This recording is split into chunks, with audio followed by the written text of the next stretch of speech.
Hello everyone, welcome back to Momma Jo's Kitchen. How's everybody doing? I hope everybody's having a great day. It's a little bit windy and chilly here, and today I decided, well, I had some more of those yellow golden potatoes that if I don't use, I'm going to have to plant them or do something with those potatoes. So I have a special one for you today. At least I think it's special because I have to tell you a little backstory. Let's see, back when I was a teenager, which was many, many years ago, give you an idea, this was probably mid-80s or towards the latter part of the, the 80s. And as a young girl, we went, my mother and my stepfather and I were invited to one of those country old-time hog butcherings is what I call it. And I had never been to one of those before. And, you go and lots of people volunteered to help at one of these gatherings. And I just remember it being really, really cold. So we were all dressed, because, you worked outside along with a bunch of other people. And a lot of the women, that went, some helped with the butchering, but a lot of them helped inside, preparing a big meal, for all the men that was out there working. Well, I was young and, I didn't have any cooking experience back then, and so I was out helping with the butchering, and let's just say they gave me I guess a job that they thought I could handle, and I guess I did all right. But I had the head part where like you cut the eyeballs and things like that out. I know that might make some people a little squeamish, but it was a learning experience for sure. But what I was getting to is afterwards we all got to go in and have this wonderful meal, with the ladies who prepared it. And the owner of this place, the owner's wife, she made these rolls that were so good and they were so delicious. And I remember complimenting her on how good her rolls were. And she was such a kind lady that she took the time to write down her recipe. And it's so old. I'm going to show you this piece of paper. Of course, it's just lined, one of those notebook school papers that she ripped out of the spiral. And I don't know if you can tell on there or not. It's yellowed because that's how long I've had it. And I'm going to read it to you as we're going along. And it says, hot rolls. You take 1 medium-sized potato, sliced and cooked in 1 cup of water, making sure the water doesn't boil off. So, I had 2 smaller potatoes, and by the time you peel it and everything, it's even smaller. So I took 2 small golden potatoes, I peeled them, and then I just sliced them like she said, slice them like this. I have 1 cup of water in here.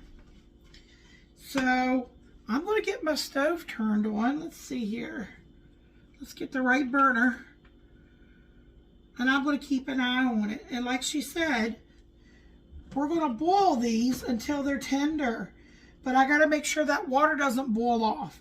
So if I need to add a little water, I will. But you do not drain the water off because it says when you are done, mash the potatoes in the water it was cooked in. And then I'm just going to talk about some of the other ingredients. I'm going to bring you back when we do that. But after we mash them, let's see, and yeah, When done, mash in the water it was cooked in. Add a half a cup of butter flavored Crisco. I do not have, well, I have plain Crisco. So what I'm going to do is I'm going to use 1/4 a cup of plain Crisco. And then I'm going to use 1/4, which is 4 tablespoons of butter. I'm going to, and that way we still get that butter flavor. She says you'll need 1 or 2 eggs. And I always like to do a little extra on everything. So I've got 2 eggs over there. You're going to need 2 teaspoons of sugar. You're going to need, let's see, 1/2 teaspoon of salt. You're going to need some yeast. Now, if you have a package of yeast, that's perfect.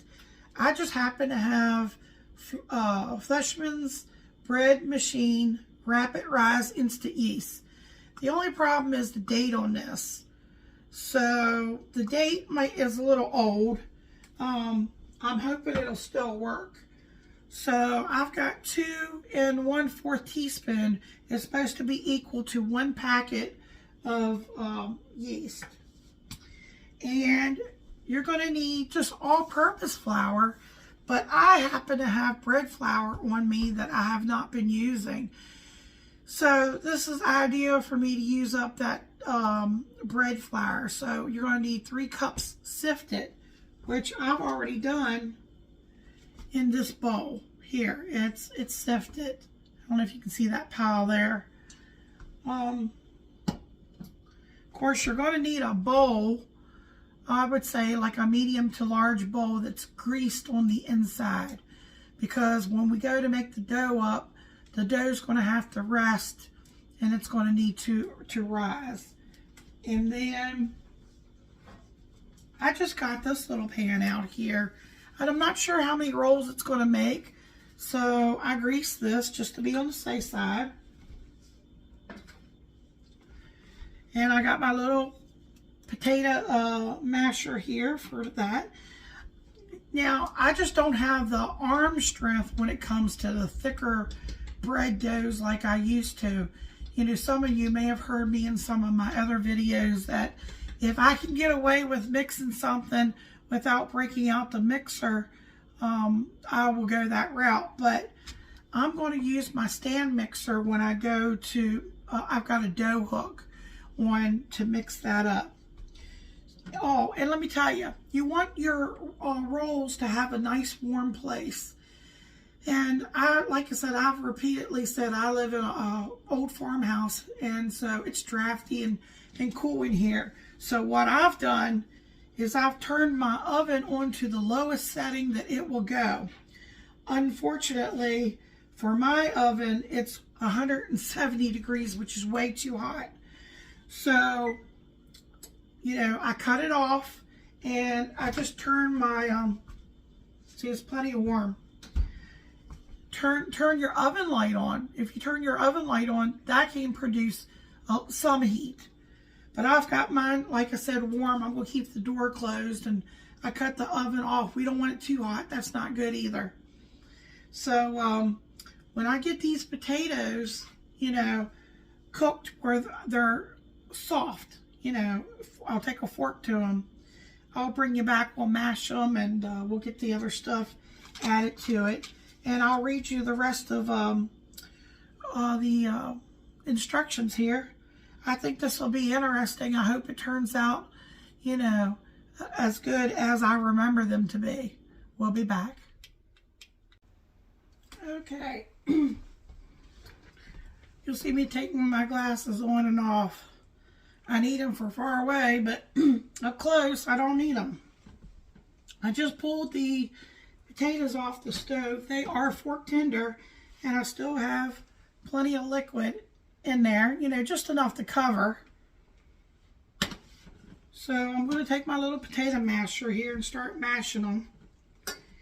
Now, I know we got to be careful. We don't want them too hot when we go to add the yeast. we don't want to kill the yeast.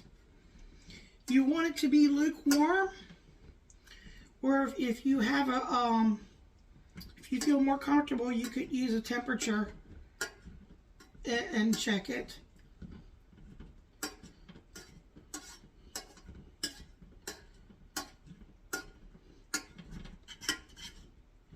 Oh yeah, it just looks like it looks like mashed potatoes, but very soupy. Let's see, while it's hot now, and just make sure I'm breaking up any lumps. If I see any big lumps, that mashed up really well. I'm going to go ahead and get my butter in there to start melting.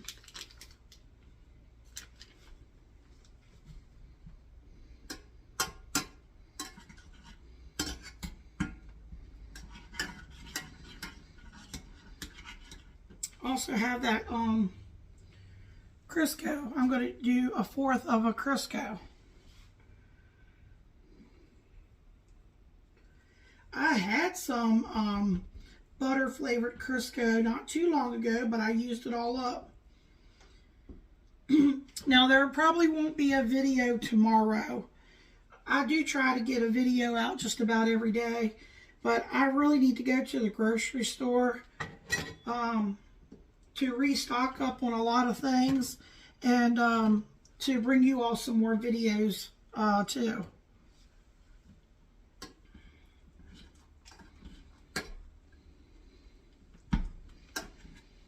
I thought that butter would melt faster than it is.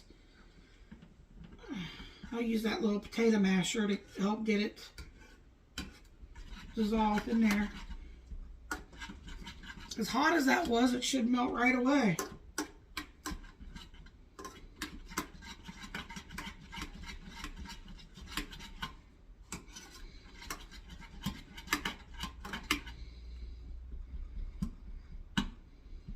I'm sure adding that will probably also cool down the temperature a little bit.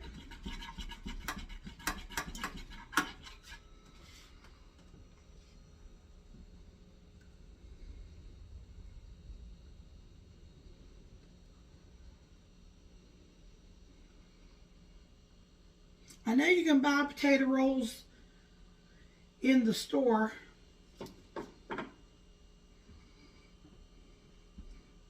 I'm wondering how good these are going to turn out. We shall see.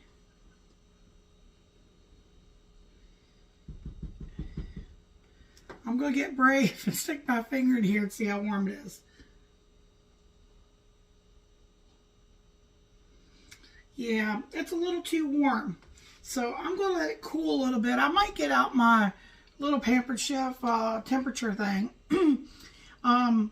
For some reason, I want to say you want it around 100 degrees.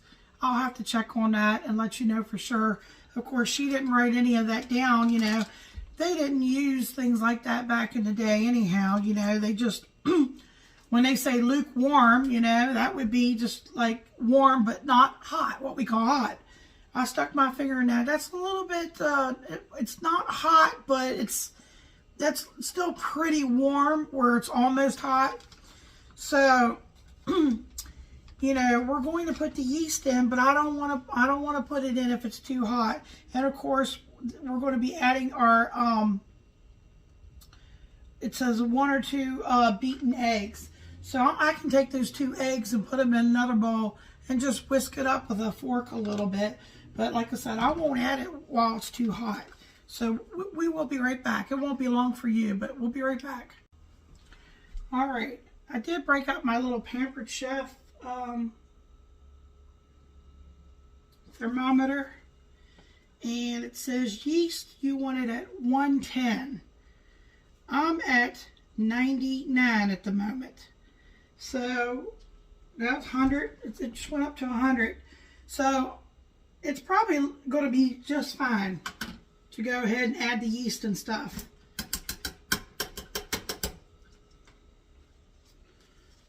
I'd rather, you know, I'd rather it be not too hot than too hot. So, Now it says to add the yeast. So here's that 2 1/4 going in. I'm just going to whisk it in with the spatula.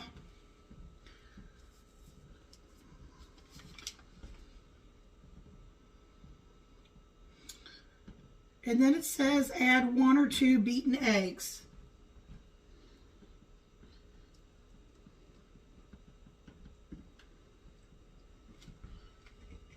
And I decided to do 2 eggs. And I just beat it a little bit with a fork.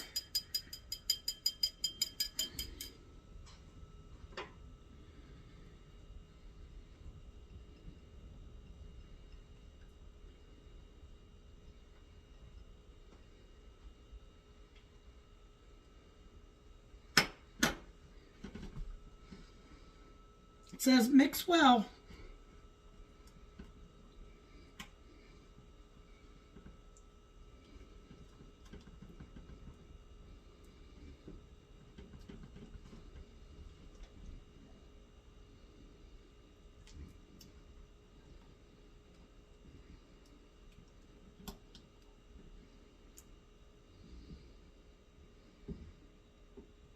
Okay, I'm just going to set that back here out of the way.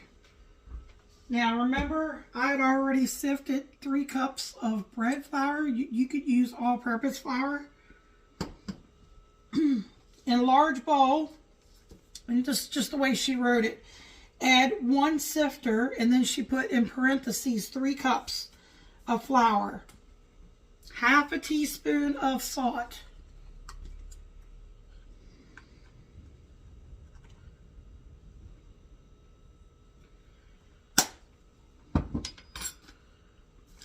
all right.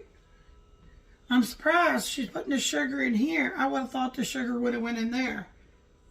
But I'm following her recipe.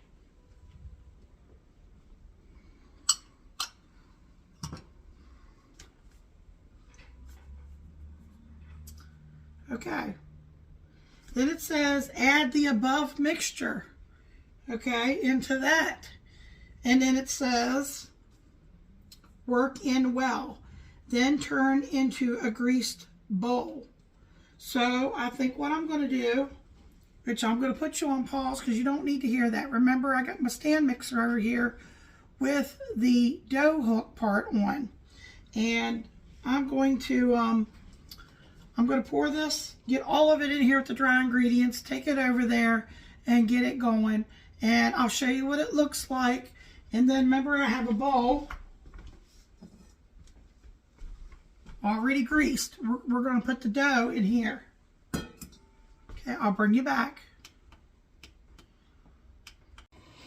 Okay, I took this over to my stand mixer. I put the dough hook on and I started off really slow. And then I just brought the speed up to probably about halfway.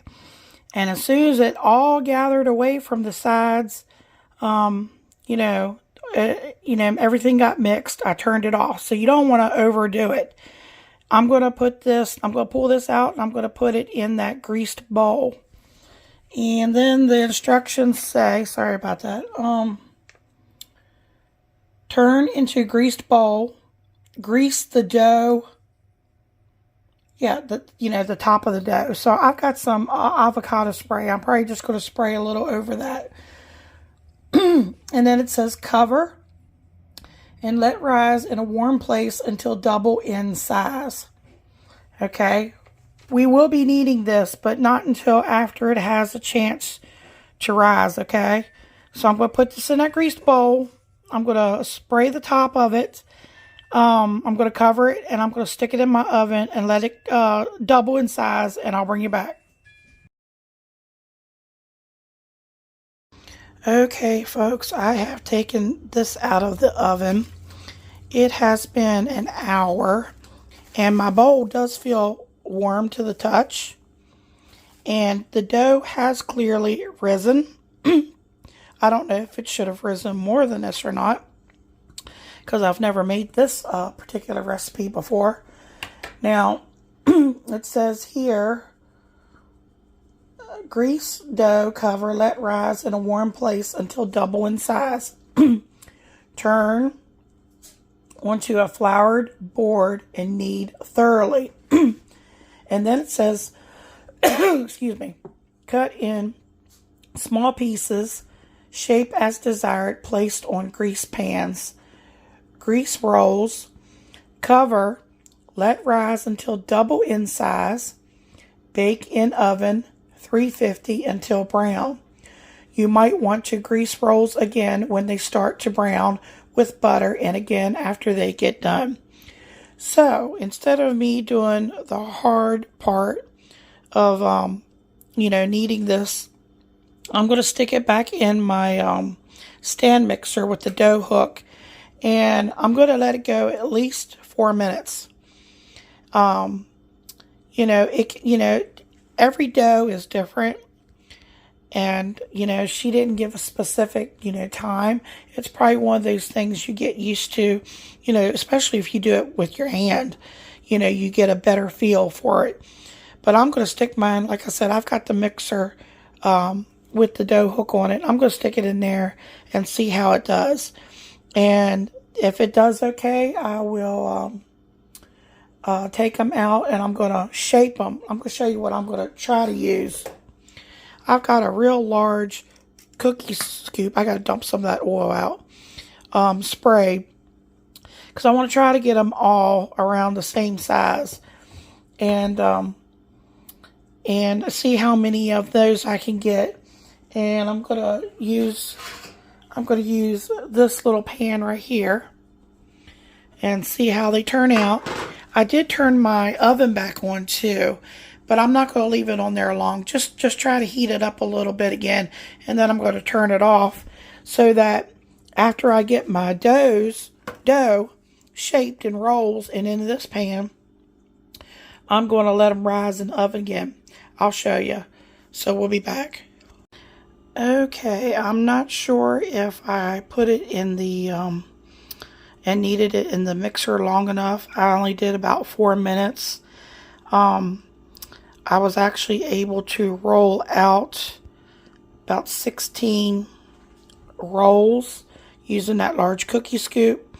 They have been like lightly sprayed, and I have the plastic wrap back on them. And I'm going to stick these back in the oven and see how much I can get them to rise. And then we will come back, and when I think they're ready to bake, I'll put them I'll get my oven at 350. We're going to bake these off and see how they turn out. And Michael will be happy to give you all a taste test. We'll be back in a little bit. What do y'all think, folks? I let these rise in the oven. I was going to leave them in there for an hour. It's probably been half an hour, and they did raise a good bit. I'm trying to pull this off here real easy. If I let them rise anymore, they're going to be above the pan. Maybe if I can lift it so you all can see. And Michael's going to be home here soon, and these need to get in the oven because it takes, oven times vary. I'm going to try 350. I'm probably going to check them at 20 minutes. It could take 30 minutes or a little longer, especially when you do them like this, where they all rise together. It could take longer than like doing them singly, separately. So that's what I'm going to do. I'm going to go ahead and get them in. And they smell really good. You can really smell the yeast that's in these rolls. And I think they look pretty good. But ultimately, it's going to be the taste. So, yeah. So as soon as my oven gets preheated to 350, I'm sticking it in. And like I said, I'll check it at the 20-minute mark. I'll let you all know how long it took for my oven. But like I said, it depends on whether you're going to put them together like this and bake them together, or if you separate them. Because usually when I do yeast rolls, I buy those Rhodes. I love those. And when I thaw them, I usually put them in muffin pans. I usually put 2 to a pan, and I get gigantic yeast rolls. And they usually only take about 20 minutes in the oven. So I will check these at 20 minutes, but like I said, they could take longer. So we shall see. We'll be back.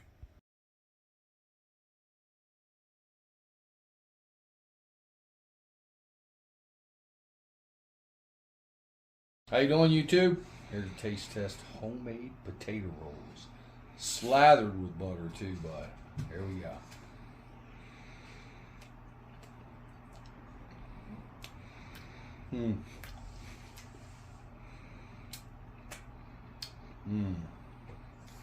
That's amazing.